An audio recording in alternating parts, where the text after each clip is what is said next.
You guys want some great tips on handling emotional distress and probably actually lowering a lot of your emotional distress if you can put things into practice, then hear me out today. As long as you hang out and make it towards the end of this video, then you'll be able to catch a few tips from me on being able to handle emotional distress and things along those lines. And coming from a person like me, ADHD, bipolar, handling emotional distress is something that I've had to put a lot of work into. I've had to put a lot of time into studying different things that I can do, different philosophies that I can take, and ways that I can look at things to help me manage that emotional distress. And today, I'm going to share them with you. But first, I do have two main announcements before we get started. The first one is really proud of our own Mr. Kalo, who's going to be going for his black belt test, his first degree black belt test this Saturday. So make sure you cheer him on if you see him around.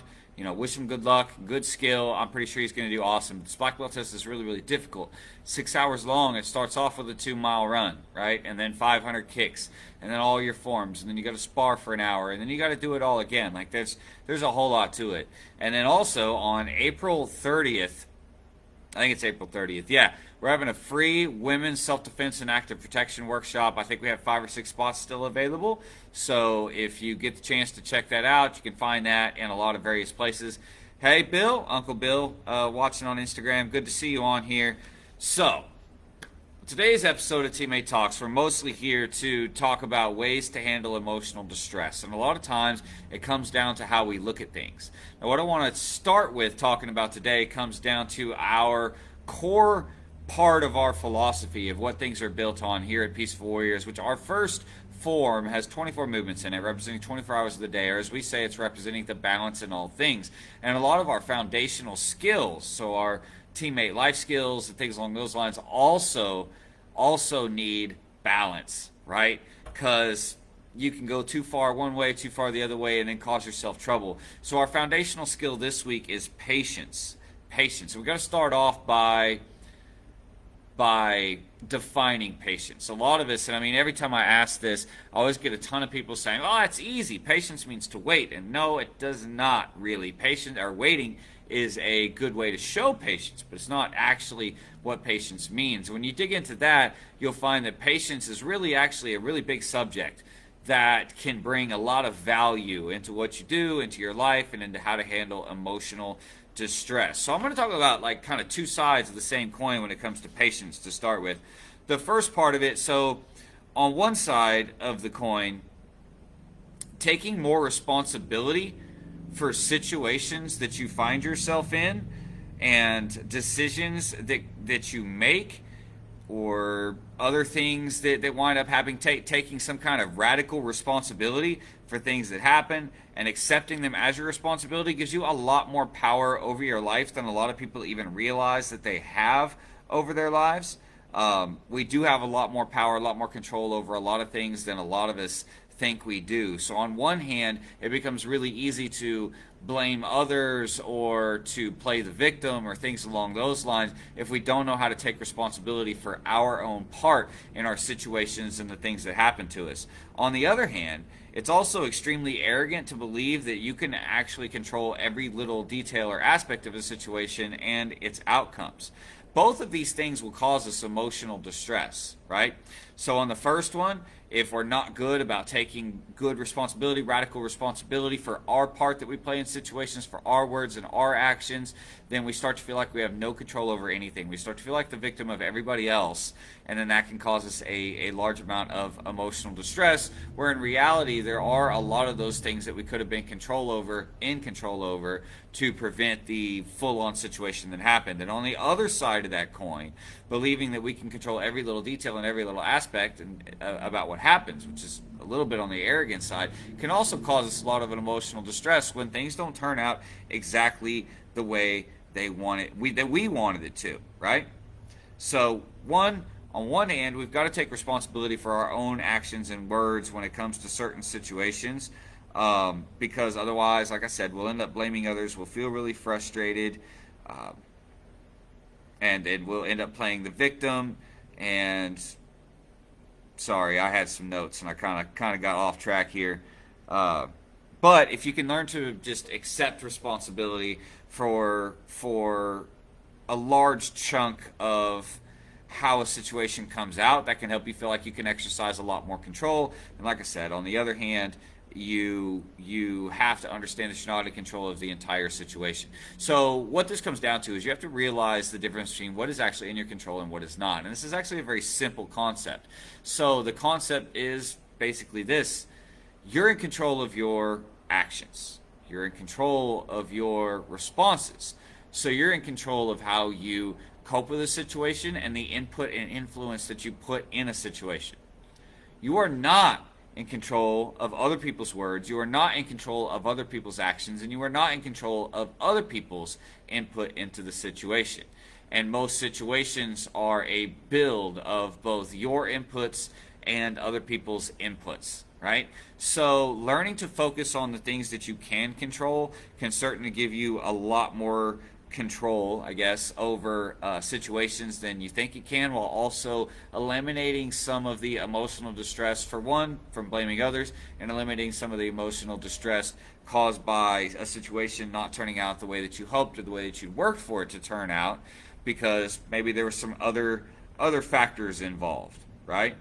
So that's basically how we balance it. We balance it by taking responsibility for our own actions and words, trying to be more like a person that we would respect, right? A person that we would find admirable, while calmly accepting whatever comes our way, whatever situations come our way. So Mrs. Rose did a post in our teammate forum group not long ago that I had put a lot of answers in. I think the post was, say something about yourself that sounds made up but is completely true. And I can take several examples of things that I put in that post and talk about ones that were within my control, that were totally my responsibility and my fault, such as how many vehicle accidents I had before I was 18 years old, right? It's totally my responsibility, totally my actions, and totally something I could have done something about.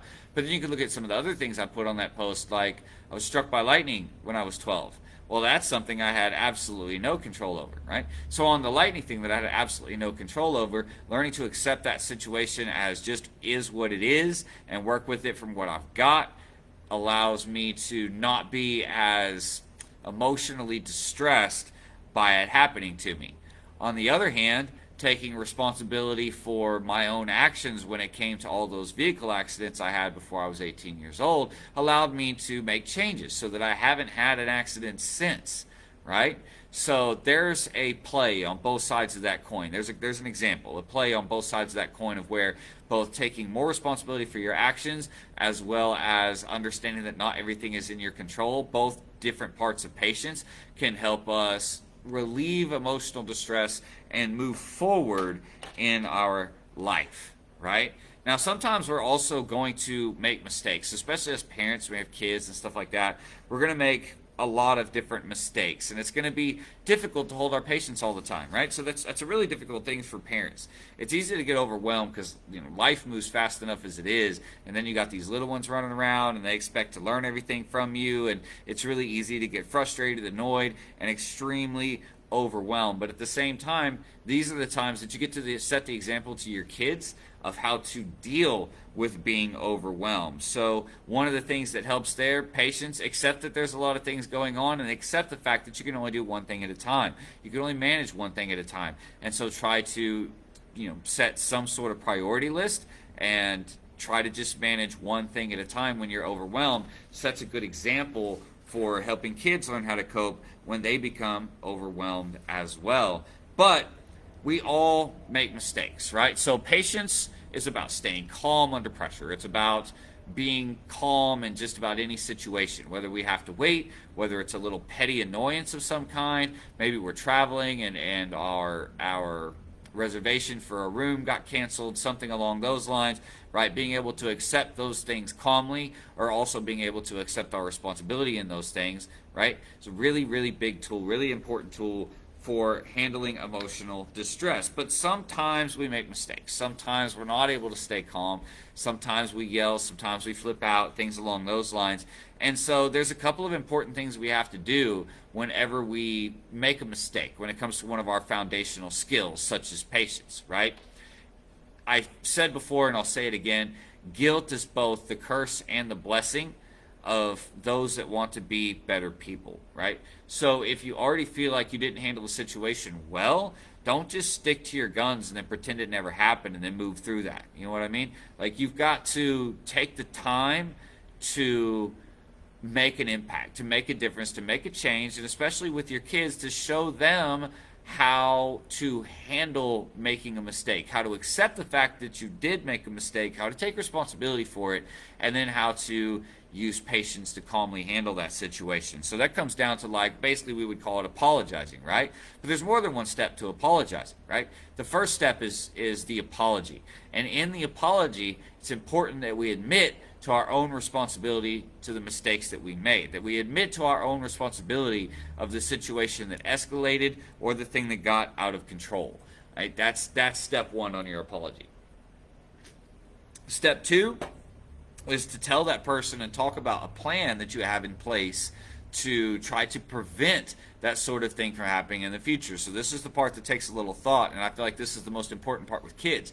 Because if we do this with kids, if we show them how to apologize and how to present a plan of how to work on better behavior in the future, then they're going to be more likely to do the same with us. This is something that I've always done with Mr. Axel, and Axel to this day, when he apologizes, usually also mentions some sort of plan that he wants to put in place to prevent the situation from ever happening again, right?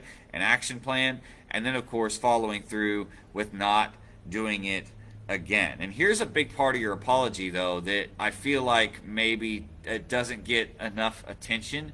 First of all, you can't blame another person for your own actions. You have got to take responsibility, right? You can't expect another person to do something different when it's your apology. So whenever you are apologizing and you say something like, well, whenever you say that, I can't help but get upset, and then I cry, or I throw things and I break things or something like that, right? Then you're not actually taking responsibility. You're making it sound like the other person is never allowed to have their own emotions. The other person is never allowed to feel angry. Like, you're apologizing for something that was your responsibility and your fault, and yet at the same time you're blaming them for your own actions. This is actually something that is a narcissistic tendency that you'll see in narcissistic people quite a bit. So that's something you have to keep in mind of, is to apologize for your actions, take responsibility for your actions, and don't put the blame of your actions on somebody else, right? It's not them that's in control of you, it's you that's in control of you, right? And somebody has to be in control of the situation, right? At some point, if you're apologizing, it's likely because you or both of you or more than one person has lost control of the situation. And at a certain point, someone has to take control of that situation again, right? So you can declare you won't do it again. You can make those promises that you won't do it again. And, if you break that promise, that's all on you. It's all about taking that responsibility.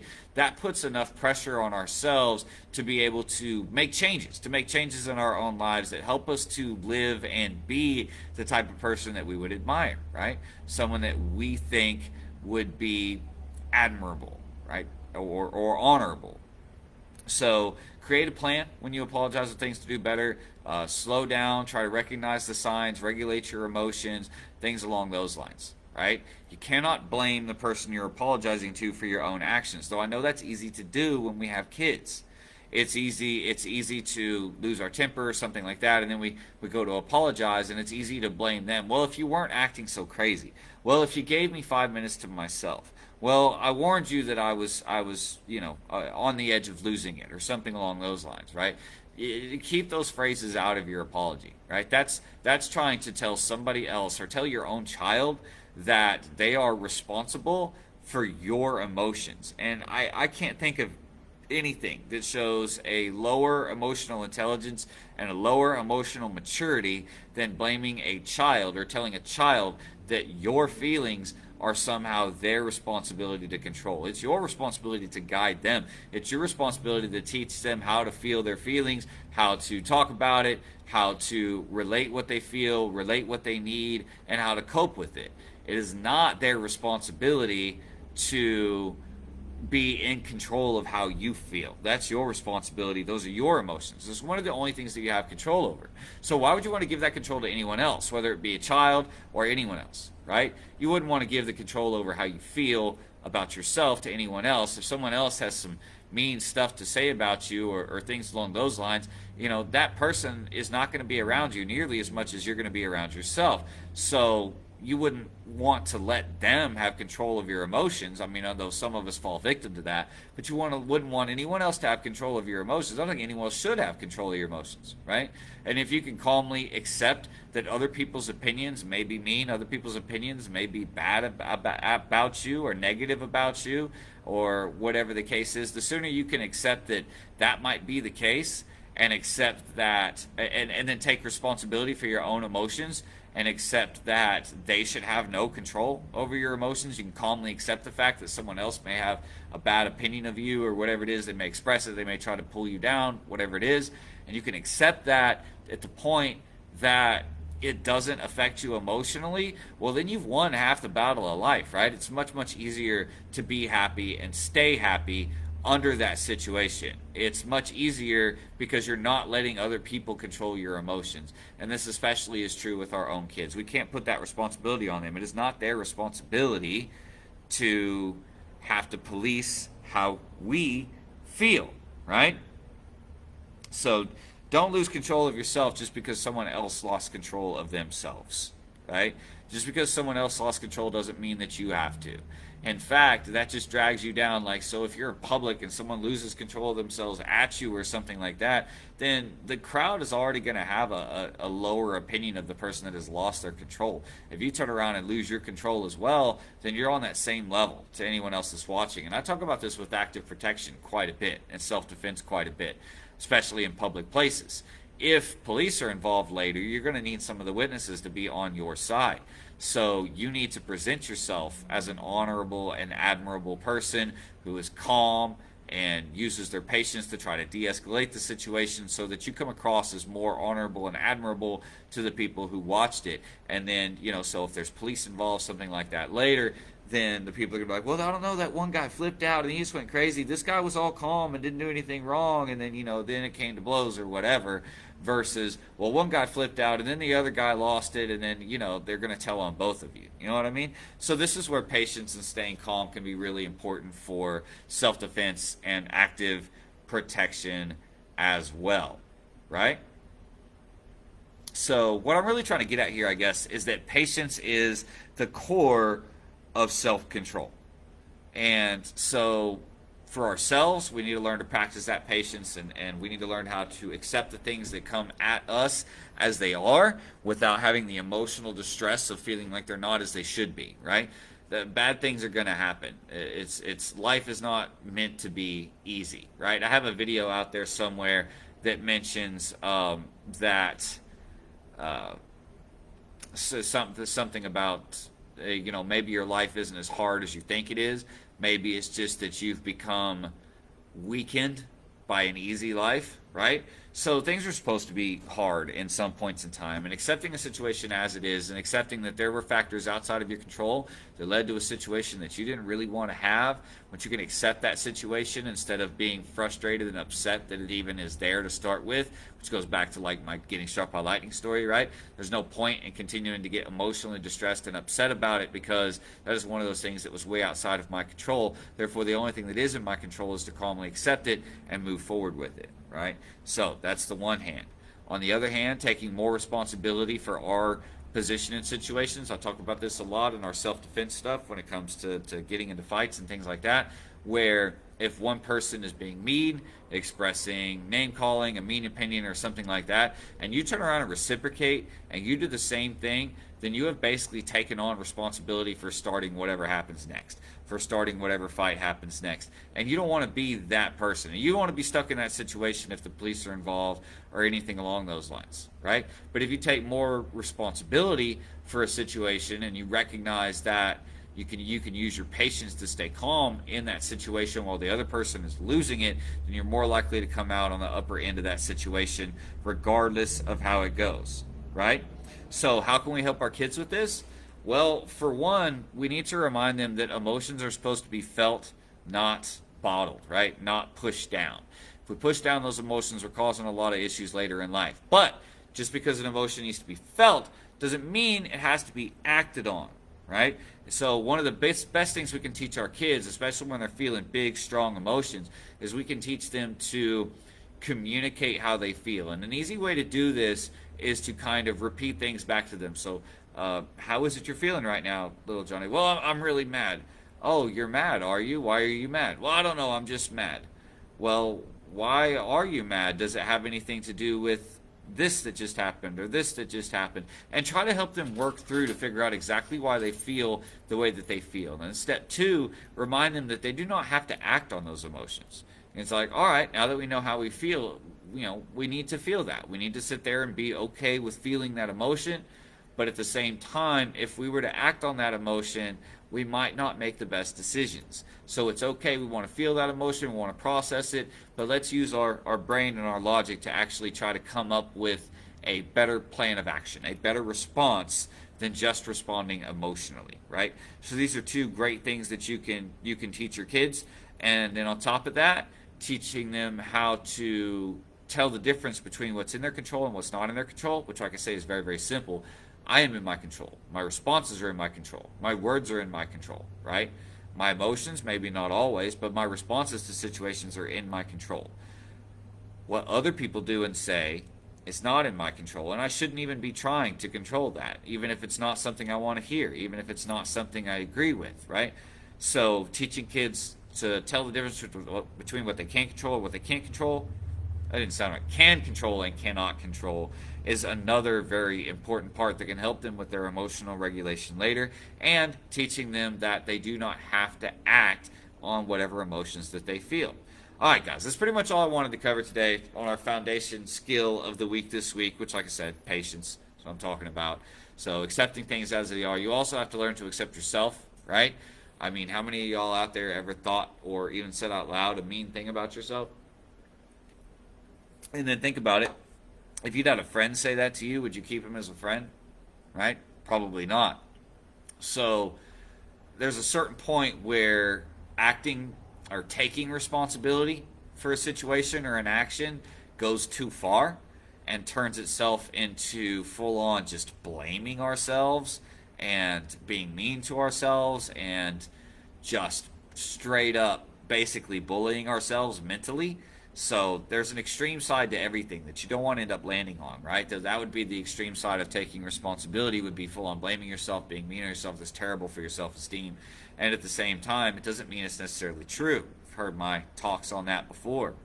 And then on the other side of that coin, we were talking about how it's arrogant to believe that you can control every aspect of a situation.